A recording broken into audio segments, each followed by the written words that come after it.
ya mama kia kubaogo zoti anza kutivufutika kusaka maganyo iye alipa kwa mokwi kutimba ubwanaho baje sigaza kwa kainu kaoba ulaula zanga nkani ya chuma ilibe chidule janza koti nga kongole iwe si chako uesetse ulimbikile usapete zako ukangoja kukuta zako saenda ukalezereka chasu uzingo tinyosa ifeo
iwe ulipise bakonde uganda ndefu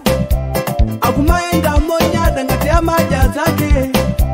angompata atina akale nyadani akalezera kajaso akumaimba nyimbo akuti woja zake alibe mulandu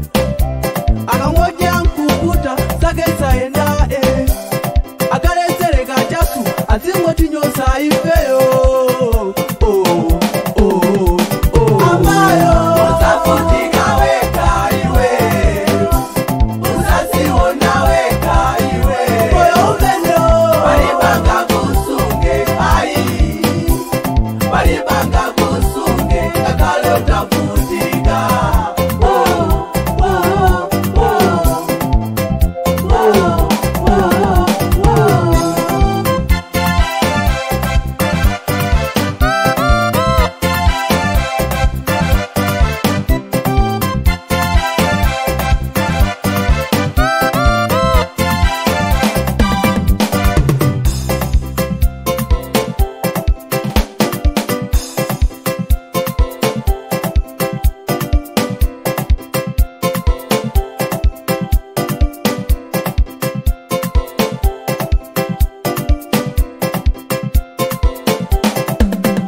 Bali banga kusunge kakalo tafutika.